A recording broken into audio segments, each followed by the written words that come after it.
the pullets have been out. They've been able to get into the nest boxes and then slip out this back open area here.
Since I've been turning the nest boxes completely around, it has been effective in keeping the hens out. However, each morning when I've come out to feed the chickens, the pullets have been out. They've been able to get into the nest boxes and then slip out this back open area here. I got another tip from a viewer, Kylia Emery. She recommended turning the openings to the nest box inward towards each other. Both the part inside the tractor is closed off and the back is also closed off. Let me show you. So I have the opening there and here. So basically they can't access at all from that side. Having them this way prevented the pullets from getting in or out the back.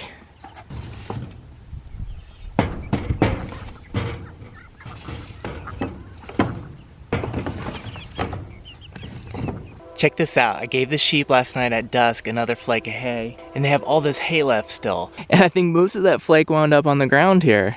This tells me they're actually like successfully grazing this paddock. I really thought there'd be nothing in here for them, but they seem to be getting stuff off of it. I am gonna clean a little bit of this up, but what's left on the ground is not waste. This all breaks down into the soil. And next year you'll see this spot will actually be a higher quality forage next year. The grass will be greener right here.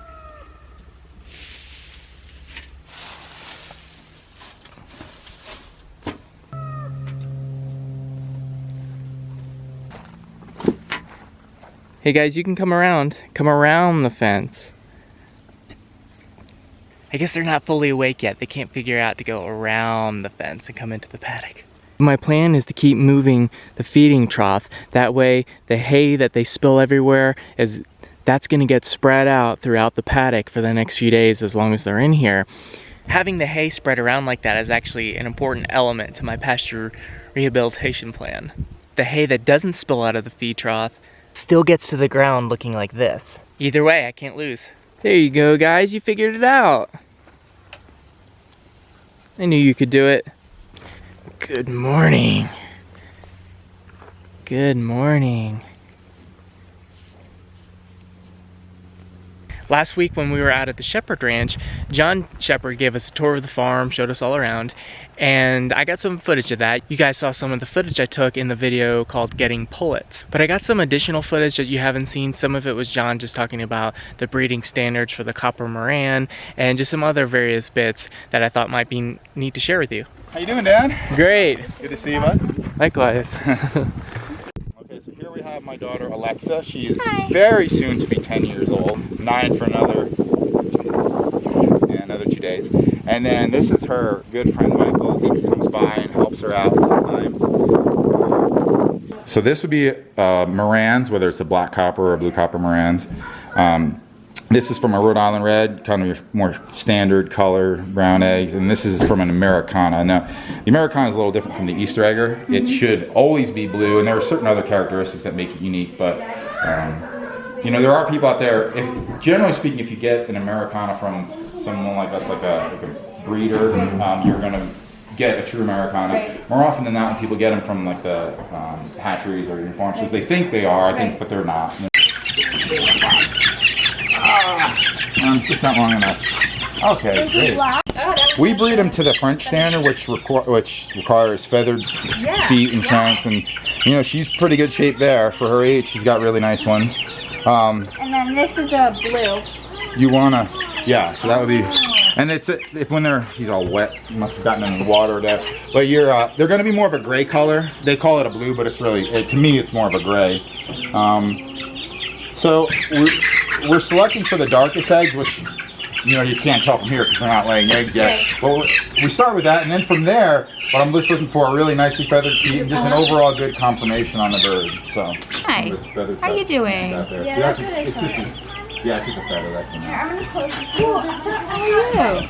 You want to hold it? You are pretty. We don't clean out our brooders very often at all. Just your deep bedding? Exactly, and we actually found, you know, when we were cleaning them out periodically, there was a higher incidence of pasty butt and other, you know, mortalities that we were having in them.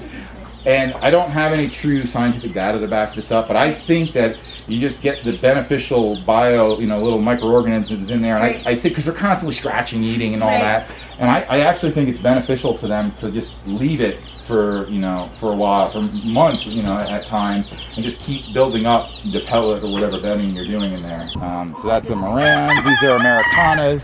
Over there, on the far side of this one, we have those the Heritage Rhode Island Reds, and then the Samanis are over here. What are the white chickens in this one on the left? Let's take a look there. Samani. Oh, that's the Darth Vader rooster. That is really interesting. And see, even with him, he's got a little color on his neck, so he's not going to be our breeder. We have one that has nothing. But that's he's a pretty good specimen, but ideally, he wouldn't even have any of the brown there on his neck. So John, you have 4 different runs for the 4 different breeds? Yes, okay. Yes, that's correct. Yeah, we have Rhode Island Reds, black and blue copper Morans, Americanas, and then the Samanis over there. See those little flakes are oyster shell. These are the Rhode Island Reds. Rhode Island Reds. The small breeder flocks, you have to keep them separated. There's no way around, you know, segregating them like that. Which one do you think has the highest egg production? I would say probably the Reds or the Morans. I'll borrow one of your babies, okay? I know. Let's see if you want to come and play. So this is a full-blooded... This is a pasture. Yeah, these are full IPPs. That's this little guy here. Hello. Oh, sorry. She mad? She's checking things out right now. She's never crazy when I pick up the babies. There he is. Okay. Alligator? What's your nickname? So she's actually almost ideal. She's probably, if I was to hit everything, you know, down the middle, she's probably the best pasture pig sow I have as far as overall. Feet not too big, not too small, good head, good overall. I mean, I have some that are bigger where their pig gets to grow a little faster, but a lot of the people who want that more manageable pig don't want that. Have some smaller who really want that easy manageable pig, but people who produce meat don't want that. She's right around in the middle. She's got a good head, good nose.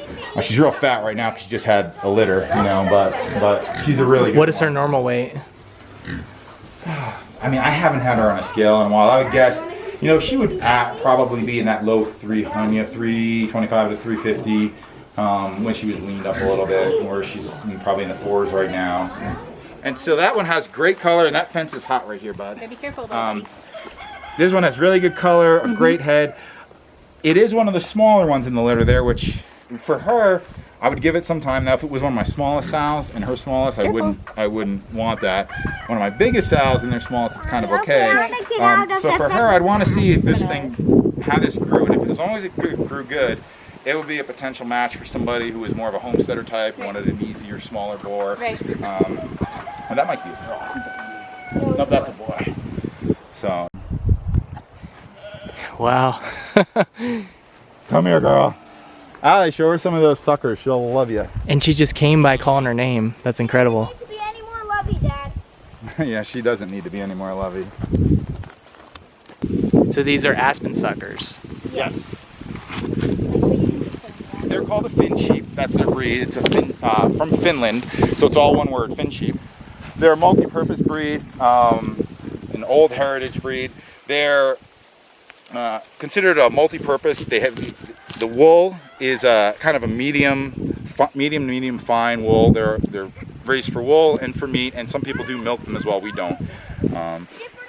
I would characterize them as having, you know, I kind of keep saying this, they're really high quality meat flavor. They're a little smaller, so you're going to give up a little carcass size with this breed. You know, they don't finish out anywhere near what the bigger Dorpers or even a Katahdin would. I'm willing to do that trade-off. Their biggest kind of claim to fame is their prolificacy. We average triplets. I've had a 10-year-old ewe give me quintuplets. Wow. So where they don't have the size of some of the other breeds, well, you'll get more lambs out of them. You can kind of make up for it that way, and then you still get the higher quality meat. But this white one here, we just got about a week ago, and what's unique about her is she's the fin sheep has a genetic marker on it, and I can't remember exactly which number it is, but if it has an R in it, you know, you have like the 2 genes. If it has an R, it's resistant to scraping, so you're not going to get scraping. Almost all fin sheep are going to be QQ, which means they can, in theory, get scraped. So she's our first RR, double RU. And then we do have another double R ram. For the first time, we'll be able to breed 2 together and guarantee that you're going to have a double R lamb out of it. So we're kind of excited about her. That's our smallest sow there, Bay. This will be one of our biggest. She's almost too big for an IPP sow, but she has an extreme head, like a super short snout, super upturned snout. So we use that, her to, you know, exaggerate that trait in some of the other pigs. You kind of use each one for what they've got. Bay is for, again, those like more homesteaders who want smaller, more manageable pigs. Her pigs will grow a little slower, but she has large litters. She'll have 12. For an IPP, that's a good size litter. When we come out each night to lock the door on the chicken tractor to secure the chickens, we've had to manually put the pullets in the tractor. The first few nights they'd all huddle in their chicken crib, and I'd open the top on it, and we have to pull them out one by one and put them in the tractor. The last couple nights they've gotten sort of hip to that, and I'll pull the first one out, and then the other 3 come running out. And the others would bolt out of the crib and be darting all around the paddock, making it quite difficult for me to get them in. Hey, Daddy. Little buddy, look, Mommy's home. Go give Mommy a hug. Oh, you're a good baby. You're so nice. How was your trip? Good. Really good trip. It's good to be home. All right, so you ready to get some pullets? Yes. Let's get some bullets.